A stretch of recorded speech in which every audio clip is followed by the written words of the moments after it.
koo gargaarotaan tolfudheen ilaala sagalee faarfannaa.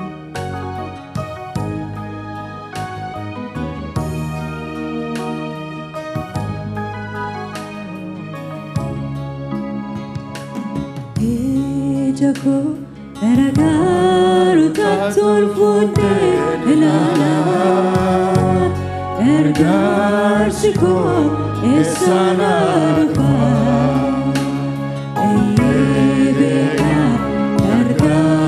Siko sibirana rupa Taku sibirana rupa Yesusku sibirana rupa sibirana rupa Wataku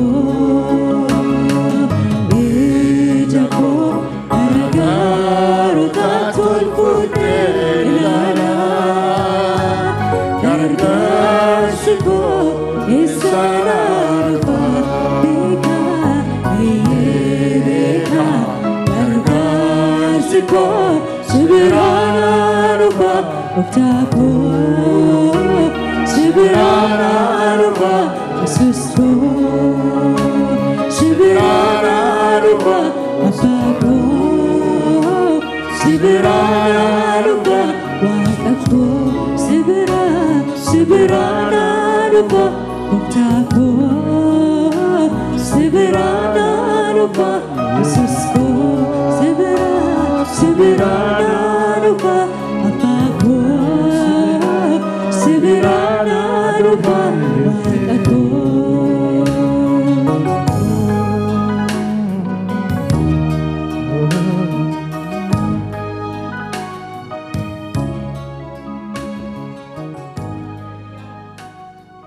Gooftaatti kan jaalatamtan qulqulloota maqaa gooftaa keenya maqaa Yesuus Kiristoosiin nagaa hafuuraa isiniif dhiyeessa.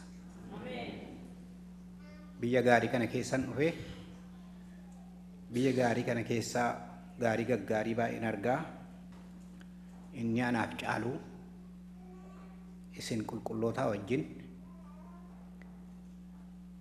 ofii keenyaaf biyya keenyaaf namoota akka keenyaatiif Waaqayyotti lafatti iyyannu iddoo qulqullaa'aan kun baay'ee natti tola. Baay'een jajjabaadha. Yoon baay'isee dubbadhe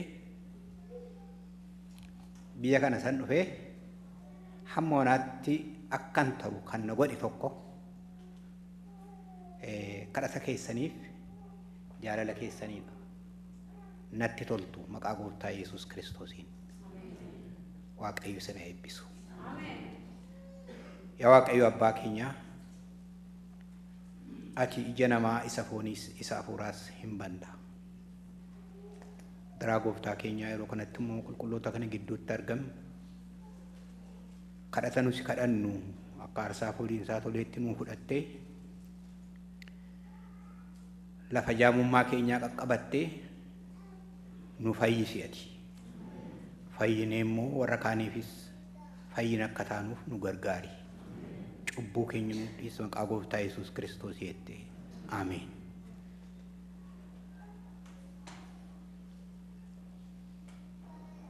Yesuus iyyata namaaf deebii gahaa hin kenna. Torbanarraa ijoolleen Zabidiyoos gaaffii iyyata gooftaatti dhiyeeffatanii turan. Gooftaan qaqqajeelchee sisirreessee deebii deebiseefi. Barsiisonni rabboonni gurguddaan yeroo nama barsiisan akka namichi haasa'etti qajeelchanii fi deebii deebisanii fi barsiisu. Yesuus Kiristoos barsiisaa isa guddaadha maqaan isaa inni tokko. Barsiisaa isa guddaa Rabbii jedhanii isa waamu. Kanaaf Yerikootti yeroo hojii isaa hojjetutu agarra. Har'a immoo nama agartuunsaa arguu dadhabee yeroo inni fayyisutu agarra. Yerikoon iddoo seenaa gurguddaa akka qabu baay'een keessan macaafa qulqulluu waan beektaniif waldaa kiristaanaa keessas waan baay'ee turtaniif waa'ee Yerikoo beektu. Sabi Israa'el harka garbummaa jalaa gara biyya anniif damma yaasuutti gara biyya saba waaqayyootti yeroo isaan galuuf ka'anitti yeroo isaan galanitti Yerikoo yeroo gaanitti danqaraa guddaatu fuula isaanii dura ture. Magaalaa Yerikoo galuudhaaf badaa danqaman badaa rakkatan. Abbaan falaa waaqayyo Iyyaasuutti mul'ate. Macaafa Iyyaasuu boqonnaa 5 lakkoofsa 13 kaasee waaqayyo Iyyaasuutti taasise. Akka isaan itti Yerikootti galan mala maleef waaqayyo abbaa malaati. Waaqayyo abbaa falaati. Waaqayyo isinii malee waaqayyo isinii falee beektu. Ani waaqayyo naa falee waaqayyo naa malee beeka. Waaqayyo abbaa falaati. Gooftaatti kan jaalatamtan kiristaanota waaqayyo abbaa falaati yoo hin jedhu. Waaqayyo gubbaa sanaa gabbee tokko tokkoon keenyatti fala nutti himu. Waaqayyo nama waaqayyo keessaan fala nuu fala. Waaqayyo nama waaqayyo keessaanii mala nuu mala. Namni waaqayyo maqaa gooftaa Yesuus Kiristoosiin mala sinii malee beekaa. Namni waaqayyo maqaa gooftaa Yesuus Kiristoosiin fala sinii falee beekaa. Waaqayyonis ilaalaa nama waaqayyoos ilaalaa. Isin immoo yaa Waaq duwwaan jedhinaa. Waaqayyoon fakkaadhaa. Waaqayyoon fakkaadhaa. Waaqayyoon fakkaadhaa. Warri waaqayyoon fakkaatan hin misu, hin guddatu, hin ulfaatu. Eebbifamaa bulu.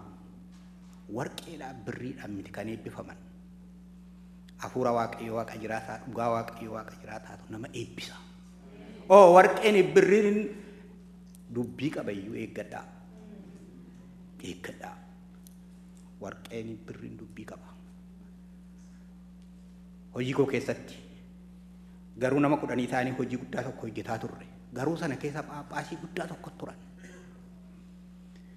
Garuu kana hojii hojjetaa ollee hojjennu garuun keenya warri kaan lafatti bashannanan, lafa nyaatan, lafa dhugan, lafatti gammadan dhaqu.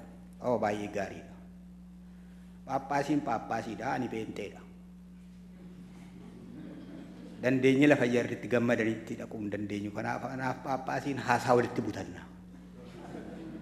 Kanaaf Phaaphaasiin nama guddaadha. Dhugaamatti nama waaqayyooti. Bara isaanii gara waggaa 20 gadaamii keessatti dabarsanii macaafa qoraniiru. Akka itti warra abbaa salaamaan gowwoomsanii qeesii warra kakootii barumsa isaanii xixinnoo gara biyya gabbaarii dhufanii barumsa barsiisan miti. Gara achii sana keessa namoota bara baay'ee macaafa qulqulluu giizii kana qoratan waggaa 8 guutuu Daawitiin kan qoratan. Waggaa 8 guutuu kakuu moofaa kan qoratan. Waggaa 8 guutuu kakuu haaraa kan qoratan.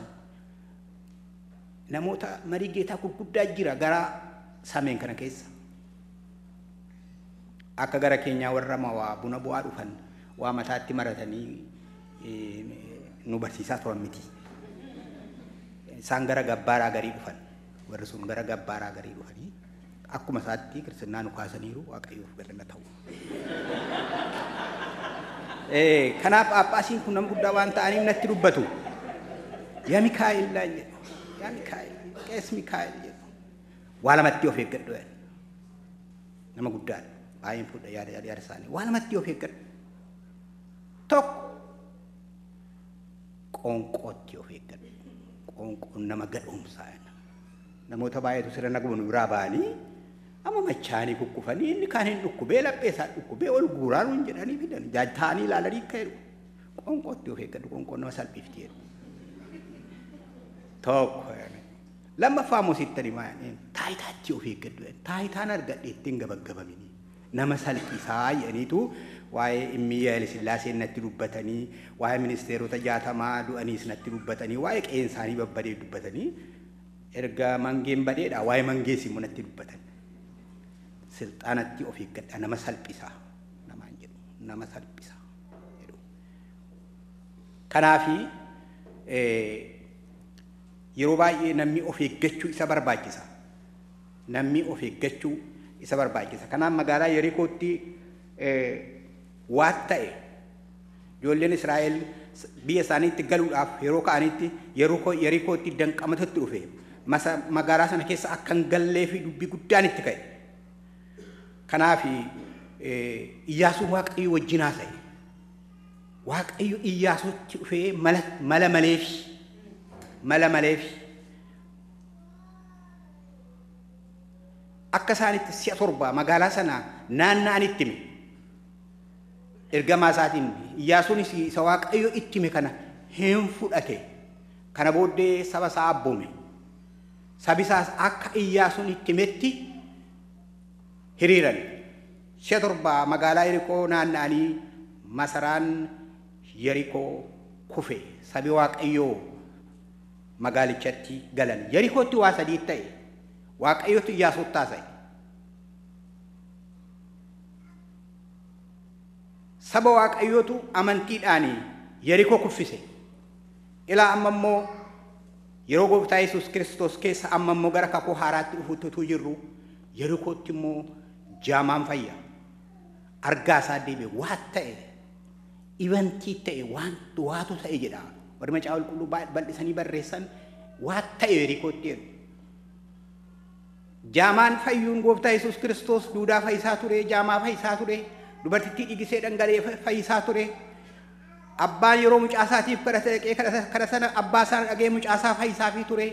Inni sitti cimaa ta'ee waa'ee jaamaa fayyuu Yerikootti kun maali yoo jenne waan guddaa tokko keessa jira. Agartuu isaa fayye. Agartuun isaa fayye immoo Iyyesuus Kiristoosiin duukaa bu'ee bartuu isaa ta'e. Hojjetaa Gooftaa Iyyesuus Kiristoos ta'e. Taayitaawis immoo qabeenya biyya lafaa isa kaan duukaa hin buune sacha nama salphisu duukaa hin buune. Iyyesuus Kiristoos icha ulfinatti nama hambisu duukaa bu'e. Kanaaf Yerikoon iddoo seenaa saba Waaqayyoo isa guddaa humni amantii Waaqayyoo achitti akka argame har'a kutaan keenya cimsee nutti hima. Kanaaf namooti baay'ee iddoo sana dhaqu. Yerikoo Herodosotaa Yerikoo Samoofaa jedhu. Yerikoo kanatti namooti Yerusaalemiin galuudhaaf iddoo ayyaana guddaa sana dhaquudhaaf yeroo adeemanitti Yerikoon immoo iddoo seenaa mataasaa waan qabuuf achitti jal'atanii walgahii gurguddaa jira. Iyyesuus Kiristoos immoo lafa mataan namaa walitti qabamu barbaada. Lama yookiin 3 taatanii maqaa kootiin iddoo isin walitti qabamtanitti isin gidduutti argaman hin jedhe. Inni yeroo sana argame har'as nu gidduutti argama. Kanaaf Iyyesuus Kiristoos hojii isaa sagara dhumaa isa guddaa isa ulfaataa isa jiraataa kana hojjechuudhaaf lafa namooti walgahii Yerikootti argame. Achitti argamee yeroo inni dinqii guddaa kana hojjetutu agarra. Achitti iyyata namaa fuudhe. Iyyataniif kadhatii garaagarummaa qabu. Kadhatii maaloo kana naa godhi jedhanii kadhachuudha. Iyyati immoo nama rakkatetu iyyaa. Namooti afuuraa baay'een isaanii cubbuu isaanii ofirratti arganii cubbuu namootaa baay'ee yeroo arganii hin iyyuu hin boo'u hin kadhatu. Iyya keessa baanii takka immoo gammachuudhaan kan ka'e akka obboleessa koo silaa ol fuudhanii Gooftaadhaaf galata dhiyeessu. Waaqayyo wanti inni nama hin goone hin jiru. Waaqayyo akka barbaadetti dhimma namatti ba'a. Akka barbaadetti dhimma namatti ba'a. Takka teenyee abalumaa akka koottiin sagadu. Abalumaa akka koottiin kadhatu jenna. Waaqayyo akka barbaadetti namatti dhimma ba'a. Waaqayyo akkatti dhimma isinitti ba'u qaba. Waaqayyo akkatti dhimma natti ba'u qaba. Gooftaatti kan jaallatamtan obboloota koo obboleettota koo. Waaqayyo baay'ee dhimma natti ba'e. Harreettii sana na godhatee Waaqayyo baay'ee na fe'ate. Dhugaan isinitti dubbadha. Hojjettaniitu dhumti keessan Kiristoos Yesuusiifi. Garuu sanyii rakkina kootii baay'een jiru. Adeemsa guyyaa 5 lafa deemtaniittu. Lafoo keessan guyyaa 3-4 deemtaniittu. Nana mana biyya Abigaaraatii ga'e hamma biyyitti guyyaa 5 deeme. Rakkina koo kana na godhe. Hojii wangeelaa duwwaa miti. Rakkinni koo keessa jirti. Kanaaf Gooftaatti kan jaallatamtan Waaqayyo akka barbaadetti dhimma isinitti ba'a. Abigaaraan jedhee naa dhiisaa biyya Nuweeriitti. Gaallaan naannu hin jedhaniin eegamne yeroo baay'ee. Nu Oromoodha jenna. isaan immoo abigaarannaa jiran masiina namatti dheekkamu nu weerisaan. Kanaafi hin iyyee namichi kun iyyata dabarfate. Qancarummaa koo keessatti bara Haayile Sillaasee argeera. Namooti bara Haayile Sillaasee keessa silaa rakkinni keenya hin dhumu baay'ee rakkatu. Baay'ee rakkatu. An argeera baay'ee rakkatu. Keessa leetee argeera. Kanaaf Haayile Sillaaseen akka amala isaanii yeroo yerootti xaqilaa gizaatii deemanii hamma dhumaatti deemanii biyya laalu. Amala isaaniiti kun ergaa isaanii bara sanaas immoo iddoo iddootti duraa balleessan malee akeeki isaanii iddoo iddootti gaarii ture akkasitti namanan amantii kooti. Kanaaf Haayile Sillaaseen biyya tokko ilaalu yeroo dhaqanitti hiyyeessonni warri miidhamanii rakkatan kun silaa barreeffatanii barreeffamaanii iyyata isaaniitti kennachuu hin danda'an. Itti siqanii immoo itti haasa'uu hin danda'an. Akka namicha kanaa gab jedhi nugusa dhufee karaarraa siqittiin jedhanii warri baalabbaataa warri humna qaban warra abbaa qawwee goobasa laqaan isaan ari'aa. Maal falli isaanii? Maal falli hiyyeessaa? Irboo beektuu? Irboon waan qotanii araman waan hojjetan keessaa harka tokko abbaa lafaatii kennu. Argaa hiyyeessaa gasoo ciccittuudhaan qotu. Qotiyyoon qabne. Lafa dhama qabullee kan itti laattamne itti rakkatee qotee harka afur keessaa harka tokko abbaa lafaatii geessa. Kun rakkina. Keessatti waa'ee gasoo sana yaadadha. Gasoonni ittiin lafa sana qotee keessaa irboo kaffalu. Billaan ittiin lafa sana aramee ittiin irboo kaffalu. Billaa rogaa miti, gosa rogaa miti. Ofiisaatiin immoo naxalaa abbaa qoosii abujadii uffatee adeema. Naxalaa abbaa qoosii abujadii dhuma sadii uffatee adeema. Kanaan baalabbaata gaba. Kanaaf rakkina isaa kana eewu dhagaa kan jedhu immi Haayile Sillaasee karaatti baanii eeggatu hiyyeessonni kun. Haayile Sillaaseen immoo lafi kan qotee bulaatii abbaan rakkatti lafatti galii abbaan immoo waan buttu dhabde immoo anatti galii jedhanii xiyyaaraan gaazexaa firfirsaniiru. Gaazexaa maaltu dubbisee kana hiyyeessatti hima? Dubbisuun isoo nu rakkisa. Kanaaf namoota akka godhugaan gara iyyataatti isin fida. Iyyata isaanii Haayile Sillaasee yoo isaan dhufan itti agarsiifachuudhaaf jaliitii maranii babal'iidhaan irra isaa immoo xuwwee guddaa tokko mataatti keeyatanii ibidda immoo itti bobeessanii ibidda mataa irratti boba'u waxiitii keessaa jaliitii itti mataatti baatee karaatti jaajjee hiyyeessi abee gubanneerra ciincoomneerra jedha. Warri baalabbaataa warri goobaza laqaa milishaan karaa asitti karaa nugusaa irraatti hin jiru inni madiidhu. Egaa waan tokko jira nugusi yeroo isaan dhufan uummati hundumtu hin qoommaa karaarra jaajje. Lafatti gannama. Maal hiyyeessatti ta'u? Hiyyeessatti ta'u inni jaajja xuwwee mataatti akkamitti xuwwee baatee qoommaa kan itti jaajja. Immi Haayile Sillaasee maal warri xuwwee baatee jaajje kun yoo jedhan warra irboo siisuun itti hammaatee jedhu. Waan jedhu biyya kee keessatti nama miidhaa jirta. Dajjaazmaajummaa qanyaazummaa sitti hambisa jedhanii xinnootti fokkoruu. Egaa lafa garaan ga'u dubbiin hiiki suni bara 1967 keessa hiiki sun argame. Lafi kan qotee bulaa haa ta'u jedhamee maqaadhaa fi dargiin dubbatee nuyyuu duula isaa baane irboofsiisoo namarraa buufne.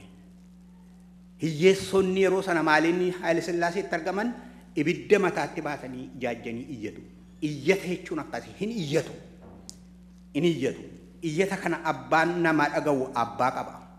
Hiikan arganne hamma bara 1967 akka lakkoofsa Itoophiyaatti rakkinni hiyyeessaa irboofsiisoon lafa seerratti miidhamuun qe'ee seerratti miidhamuun hiikan arganne. Hiikii bara 1967 keessa argame. Hiiki gaa argameera, hiiki fiixaan baan argameera isinii waaqa keessantu beeka ani hin beeku. Gooftaa Yesuus Kiristoos Barximeewosiin karaatti ba'ee yeroo inni yaa ilma Daawit Yesuus Kiristoos na maari ittiin jedhe. Hiika guddaa argachiise. Hiika guddaa argachiise. Akka Haayile Sillaasee oduu qoratee maal jedha maal ta'e uummati kun jedhee bira hin dabarre. Hiika argachiise. fidaa'e. Yaa ilma Daawit na maari, yaa Yesuus Kiristoos na maari ittiin jedheen. Yaa ilma Daawit na maari. Jaamaan seenaa macaafa qulqulluu beekuutti ka'e. Isa gooftichi gooftaa kootiin Daawit jedhe faarsaa 110 lakkoofsa 1 irratti jaamaan galagalee gadi qotaa hidda ilma Daawiti hidda gooftaa Yesuus Kiristoos hubachuu jalqabe. Isa Phaawulos hojii ergamootaa boqonnaa 15 lakkoofsa 25 irratti Kiristoos mo'uutu isaaf ta'a isa jedhee jaamaan dhugaa ba'e. Isa inni Ibroota barreesse Yesuus ergamoota hundumaarra caala inni ilma Waaqayyooti isa jedhee jaamaan bira ga'e. Kun gooftaa Yesuus Kiristoosiin garaa ciibse. Namooti gurguddaan sooressonni heroodosonni gaggawoon ciccimoon bara sanaa kana dubbanne jaamaa kana dubbate. Kanaaf gooftaa Yesuus Kiristoos fidaa gara kootti jedhe. Amma immoo wal qaban gooftaa tabboome kai gara isaa dhaqi kai si waama jabaadhu kai ittiin jedhan. Abbaan dhimmaa namichi silumaa qophaa'ee jira utaalee ka'e gooftaa Yesuus Kiristoosiin bira ga'e. Yesuus Kiristoos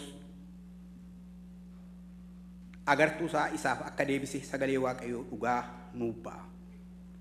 Jechi iyyati abbaa mucattii duutee turtee Yesuus Kiristoosiin garaa isaa raasee mucattiin akka fayyitu godhe.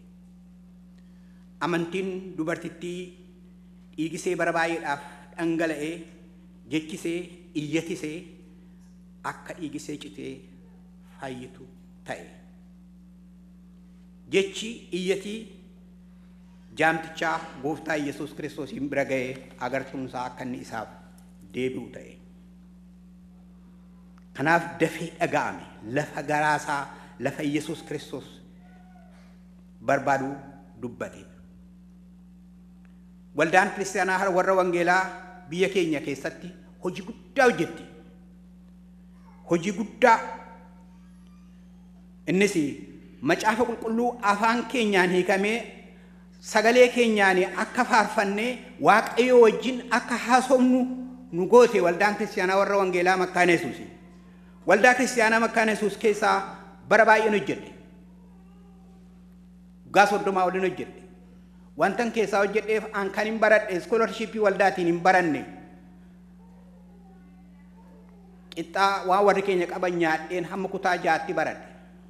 Waldaa kiristaanaa Makkaana Yesuus keessaa hojjechuu wantan jaalladhee fi saba kootiif waan gaarii hojjetti. Qeesiin firaa qaddasaa boosii jedhani. Qeesiin firaa qaddasaa boosii. Waldaa kiristaanaatiif yeroon hojjedhu mootummaa Waaqayyoon itti lallaba baay'iseen gammada. Amma waldaan kiristaanaa akka itti sabi kun biddeen nyaatee bulu akka ijoolleen saba kanaa itti ija banatan akka sabi kun ijatti banatu barsiifti. Biyya koo biyya Beegii Gidaamii keessatti yeroon hojii wangeelaa biyya achitti jalqabe mana barumsaa 4 duwwaatu ture. Walumaa gala Beegii Gidaamii keessa mana barumsaa jiru amma jiru keessa 100 keessaa 75 waldaa kiristaanaa warra wangeelaa Makkaana Yesuusitu bifa masarata timirtiitiin bane. Ija namaa bante. Iji namaa akka banamu goote. Ammas wanti baay'een uummata kootti jaamee ture jira. Wanti xixiqqaan bifa misoomaatiin waldaan kiristaanaa akka isaan hojjetatanii foonitti safuratti jajjabaata wanti isheen goote. Waldaan kiristaanaa Makkaana Yesuus laga buutee bishaan qulqulleessitee uummati kun akka inni bishaan qulqulluu dhugu gooti. Barumsa biratti jechuu kooti. Waldaan kiristaanaa Makkaana Yesuus harreedhaa hamma qotiyyootti nama akkatti qotee midhaan nyaatee bulu barsiifti. Waldaan kiristaanaa Makkaana Yesuus muka biyya keenya keessaati hamma biyya bakkeetti akkatti uummati kun dhaabbatee itti misoomu gooti. Wanti isheen gootee dhiiftu hin jiru. Kana keessa lixee kana keessatti hiriiree hojjechuudhaaf baay'een gammade. Foonittis hafuurattis saba waldaa kiristaanaa hojjettuudha. Obboloota koo obboleettota koo. Kana keessaan dhaamsa koo isinitti dabarsa. Waldaa kiristaanaa keessaa dhuftan yaadadhaa. Isinii danda'amnaan immoo hamma kifiliikitti yaadadhaa hamma kutaatti isin danda'amnaan Muhammad sabakaatti yaadadha isin danda'amnaan Muhammad sinodositti yaadadha waa godhaafi nama tokko kristaana tokko ji'ana keessa isin keessaa arge kristaanni kun baay'ee nama horii qabu miti nama baay'ee ijoollee guddisuu abbaa dhimma guddaati haadha manaa koo biyyatti deemuuf ka'e waldaa kristaanaati waa erga takka aniyyuu waldaa kristaanaati maana allaattuun jedheeni egaa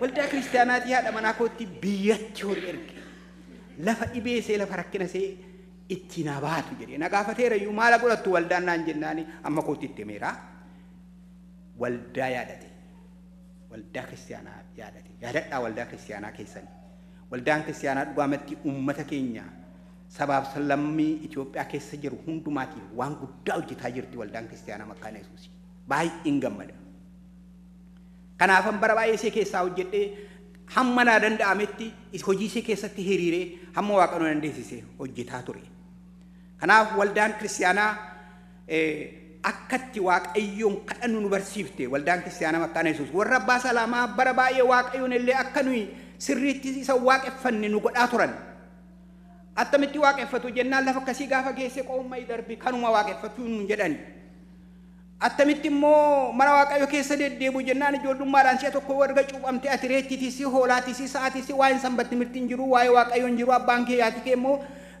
torbeetti ji'atti sanbatee fidanii qoommaanaan hin ga'a jedhan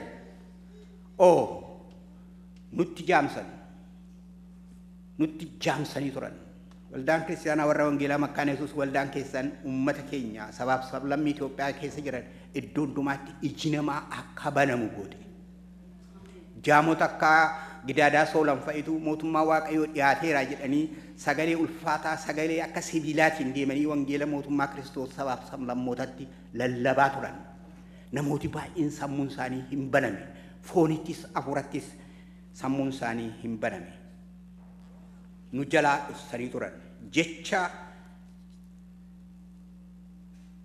akka nu qajeelfannu godhaa turan yeroo akkasitti faarfattanii yeroo akkasitti afaan keessanii dubbifattan yaalloon sa'inaa eebba Waaqayyoo kennaa Waaqayyoo isa guddaadha keessatti saba keenyaafi kanaachi biyyi lafaa namatti jaamsa itti jaamse jedhu takka waan godhachuu dandeenyu waan dhimma baafachuu dandeenyu yeroo dadhabnutti sagaleen dubbannu itti jaamse abaluutti itti jaamse obbo baluutti itti jaamse adde baluutti jenna biyya kana keessatti yeroo baay'ee akka anofii kooti Kiristoos Yesuusin akka fayyisaa kootti waan fudhadheefi namoota warqee qaban namoota birrii qaban itti jaamsaan arge itti jaamse birrii warqee almaaziin baay'ee birriin baay'ee wanti hundumtuu guutuudha Yesuus Kiristoosin iji afuuraa isaanii hin banamne Yesuus Kiristoosin iji afuuraa isaanii hin banamne bishaan keessa yaajjanii dheebotu nyaata bira yaajjanii beela'u waldaan kiristaanaa isee jiraattuun har'as hojii Kiristoos Yesuus isicha inni foonittis afuurattis nama fayyisee ija namaa banee jireenya namaa hiikee mootummaa Waaqayyootiif nama kaasu mootummaa Waaqayyootiif nama qopheessu irratti hojjechuu qabdi jecha keenya qajeelfannee har'as Yesuus Kiristoos namaari jenna Yesuus Kiristoos namaari jenna fooniif dhiiga gooftaa Yesuus Kiristoos fudhachuudhaaf kana lubu keenya nu fuuldura bu'ee Kiristoos numaari Kiristoos numaari gara dhumaatti Kiristoos nagaa kennuuf kenne jedhanii jecha keenya nuuf qajeelchu jaamtichi jecha isaa qajeelchee gooftaa isaatti dhiyaatee ilma Daawit Yesuus Kiristoosiin jajatee fayyinaaf ta'e har'a lubbuun kootiif lubbuun keessan yaa Yesuus Kiristoos namaari yaa Yesuus Kiristoos namaari nagaa kee naa kenni jenna nagaa maaltu dhibee namoota biraa amma si'ana keessatti biyya akkasii kana keessatti baay'een dhukkuba safoonii kanaaf qorichi baay'eenu jira anuu dhukkuba koosa guddaatti gutuu horiin baasinan tola fayye qorichi biyya kanaaf yookiis biyya keenyaafis dhibee har'a biyyi lafaa rakkatee wal goolee nama goolu maali nagaa dhabame. Nagaa dhabame. Hojii wangeelaa keessatti biyya Eurooppii maatii kiristaanaa keessa deeman akkatti maatiin kiristaanaa bulu dhaqi ilaalnaan jedhee Makkaana Yesuus na ergee ture. Yeroo baay'ee maatii mana kiristaanotaa dhaqee ta'u wangeela lallabaa mana kiristaanotaa dhaqee ta'an akka isaan itti kadhatan ilaala. Takka luba isaanii wajjinan deemee hojjedha. Lubi isaanii waan tokko natti hime. Ilaa yaa Mikaa'el ilaa nama wal fuusiifnaa argeedhe. Waggaan ammoo ayyaana warra wal fuudhaniitu ta'aatii hin ilaaltaa naan jedhe waggaa tokko turre. Gaafa ayyaana warra wal fuudhanii waggaa kana keessatti gaafa dhannu nama 100 keessaa nama 20 duwwaatu walii wajjin jira 80 walii kaniiru. Maal laban jarri kun jedheen gaafadhe. Lubichi naannessee mana isaanii warqee isaanii birrii isaanii makiinaa isaanii qabeenyaa isaanii qaban hundumaa natti agarsiise. Maal laban jedheen gowwichi nan gaafadha. Nagaa dhaban naan jedhe. Nagaa dhaban. Ammas immoo achuma keessatti achin jedha asin jedhu lafa eventiin tokko guddaan tokko ta'e nyaataa dhugaatii baay'een jiru tokko keessa makiinaa baay'een galgala fi dhaabbatu dhibamee ture. Ganama wanka ilaalu makiinaa 100 keessaa 60 iddoo sana bule. Maal makiinaan kun maaliif iddoo kana bule jedheen namicha gaafadhe. Machaanii makiinaa oofachuu dadhabanii makiinaa isaanii dhiisanii makiinaa gatanii galanii inni kaan immoo hoteela bulee naan jedhe. Nagaatu hin jiru. Nagaa argachuudhaaf dhugaatii kana akka dhuguu naan jedhe. Maaliif dhugaatii kana akka dhugu beekoo jarri kun doktoriin beekaan isaan keessa jira. Maa akka ta'u gaafannaan nagaa argachuudhaaf jedhe. Nagaan Kiristoos Iyesuus duwwaadhaan jiraata. Maatii namaa keessaa nagaan yoo jiraate abbaan manaatiif haati manaa, abbaa manaatiif haadha manaa hafuuraa jireenyaati. Nagaan mana namaa keessa jiraannaan mucaan qee namaatti dhalatte maqaa Kiristoos Iyesuusiin hin baati. Hin baati jechuu beektu guddata, fullaa, itti baa. Mana keessan keessatti nagaa qabdu. Ijoollee keessanii harka keessan irra keettanii nagaa Kiristoosiin kadhattuu fi nagaa namaaf hin kadhattu. Jaamaan hin fayyi. Hojiin jaamaa Yesuus Kiristoos duukaa bu'u ta'e. Yesuus Kiristoos duukaa bu'uun immoo namaaf hojjechuudha. Namaaf hin hojjettu, immoo ofumaa hojjetattu. Namaaf hojjedhaa. Namni sun hojjettaniif immoo inni guddaan mucaa keessaniif haadha manaa keessaniif haa ta'u, mana keessaniif haa ta'u, manaa haa ka'u ulfinni manaa ka'a. Alaa gaalaa manaa baalaan ta'inaa. Ulfinni mana keessaa haa ka'u. Dubbiin Waaqayyoo qulqullummaan keessan, eebbi keessan, haadha manaa keessan, ijoollee keessanii wajjiniin mana haa ka'u. Rakkoon jira kanaaf rakkinni hin jiraatu. Namni waa malee gad wal dhiibne warri 100 keessaa 80 walii kan jenne sun rakkatanii gad wal dhiisan itti faraduu hin danda'u qeesiin. Rakkatan. Wal hin rakkisinaa, wal danda'aa, ba'aa walii baadhaan jedha Gooftaa Yesuus Kiristoos. Manni keessan mana nagaa haa ta'u. Nagaan jireenya keessan keessa jiraate lafa irratti ayyaana Waaqayyoo jira, Waaqa irratti immoo jireenya bara baraa jira. Jireenyi Waaqayyoo immoo obboloota koo obboleettota koo asii jalqaba. Warqeedhaaf birriidhaan meetiidhaan immoo miti. Nagaa Kiristoos Yesuusiin jalqaba nagaan jireenyi kanaan jalqaba. Yesuus Kiristoos gooftaan nagaa jireenya keessan keessa isiniif haa kaa'u. Kanaaf kottaa waldaan kiristaanaa ergaa fayyinaa qabatte hojii Waaqayyoo kan foonis kan hafuuraasi. Hamma dhufaatii ilma Waaqayyoo gooftaa Yesuus Kiristoositti namootaaf hojjechuu see itti fuftu akka jaamicha qaroonsaa deebi'ee namaaf hojjechuu jalqabee maqaa Kiristoosiin namaaf hojjedhaa. Namaaf yoo hojjettan Waaqaaf hojjettu. Waaqayyoo warra qaroonsaanii hafuuraas qaroonsaanii fooniis banamee ofii hojjetanii namaafis hojjetanii galata Waaqayyoo galchan isin haa taasisu.